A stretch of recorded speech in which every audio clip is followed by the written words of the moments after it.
你以为你很努力，其实你只是很怕输。你以为你在规划人生，其实你是在控制每一个结果。所以你越想成功，越焦虑，越想把人生算清楚，越觉得自己卡住。这支影片不是叫你放弃努力，而是让你看懂为什么你越用力，人生反而越不流动。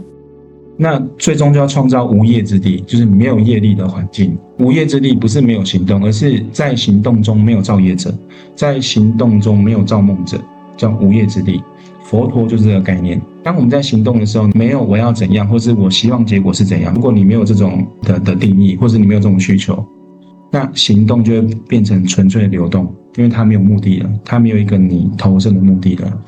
那没有投射目的有什么好处？当我要怎样，或是我需要结果怎样，那是你大脑精密计算的结果，它是逻辑性，它并不是直觉性。直觉是神性，逻辑是人脑，不太一样。你再怎么精算，都强不过你宇宙给你的算式。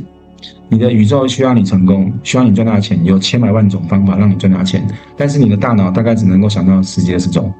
其他人都觉得不可能的。但是你的宇宙是千千万万种都可以让你形成你要的结果，所以你就是顺流就对了，不用去用你的大脑去思考。当我们在行动当中，如果你有抛出我要怎样，或是我希望结果怎么样，那个都是用人的大脑去计算的，并不是纯流动。纯流动你就要相信，我一样可以工作，一样可以创造，一样可以经营，一样可以教导，但是不再出于恐惧，也不再出于匮乏，也不再出于补偿，那才是你真正的那个流动。就是没有这一切的依据点，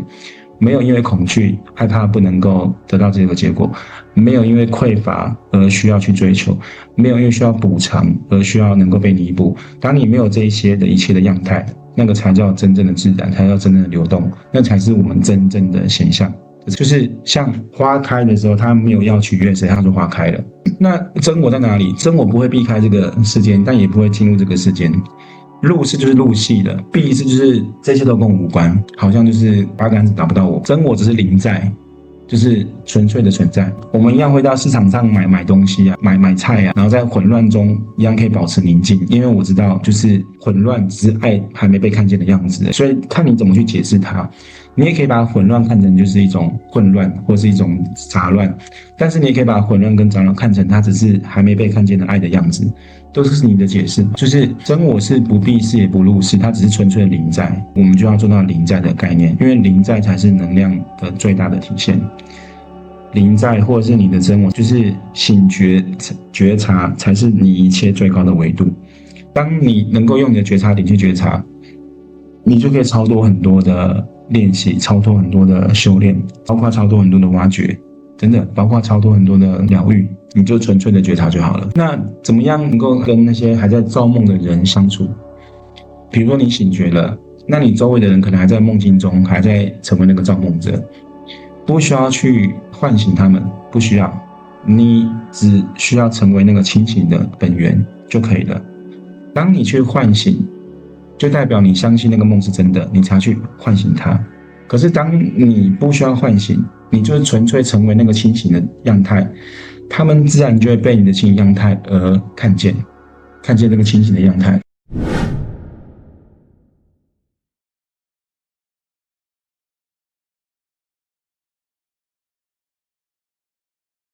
光从来不需要去说服黑暗，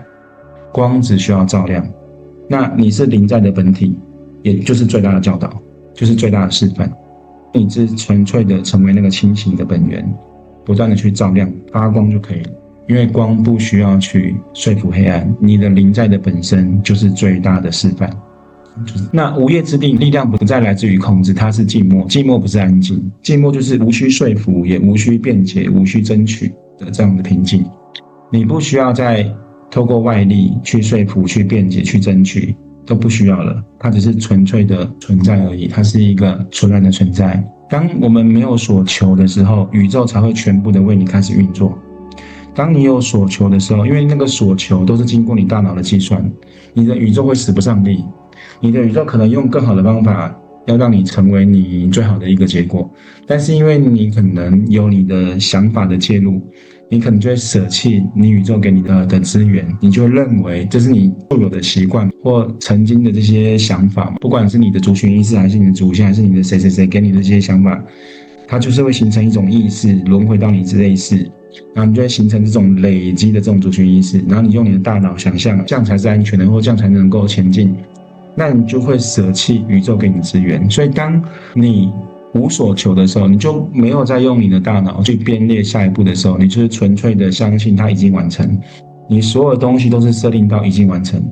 已经完成之后，你就不需要去追求跟追逐了，对不对？那因为它好了嘛，好了你就让它自然的发酵，自然的流动，能量自然就会驱动了。你不用一直追，先安定自己。当你不再被恐惧推着走，真正属于你的才会靠近。